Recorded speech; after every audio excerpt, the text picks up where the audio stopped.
ડભોઈ નગરમાં રખડતા કૂતરાઓના આતંકને લઈ નગરપાલિકા તંત્ર એક્શનમાં આવ્યું। 4 દિવસ અગાઉ 25 થી 30 લોકોને કૂતરાઓએ બચકા ભર્યા હતા। કૂતરાના હુમલાથી ઇજાગ્રસ્ત લોકોએ સ્થાનિક દવાખાને તેમજ વધુ ઇજાગ્રસ્ત 10 લોકોએ વડોદરાથી લીધી હતી સારવાર। આ બનાવને ગંભીરતાથી લઈ નગરપાલિકા એનિમલ બર્થ કંટ્રોલ હેઠળથી કામગીરી હાથ ધરાઈ હતી।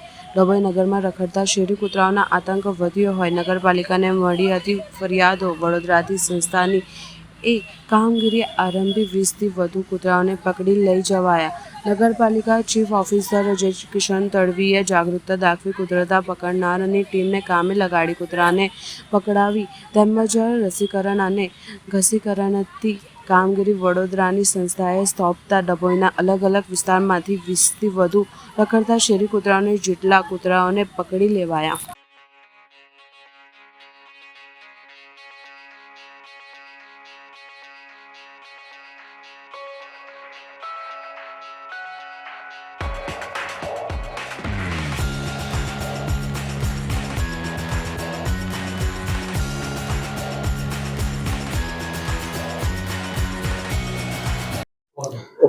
આજ રોજ ડભોઈ નગરપાલિકા દ્વારા જે 2 દિવસ પહેલાં કિસ્સો બન્યો હતો કે જેમાં શ્વાનો દ્વારા રાહદારીઓને બચકા ભરવાની ઘટનાઓ બની હતી, તેના અંતર્ગત નગરપાલિકાએ એક્શનમાં આવતા અમે એનિમલ બર્થ કંટ્રોલ રૂલ્સ અંતરના નિયમો અંતર્ગત જે કાર્યવાહી કરવાની હોય તે હેઠળ આજે 20થી વધુ કૂતરાઓને પકડવામાં આવ્યા છે, જેમાં એમનું ખસીકરણ તથા રસીકરણની કાર્યવાહીઓ પણ હાથ ધરવામાં આવશે।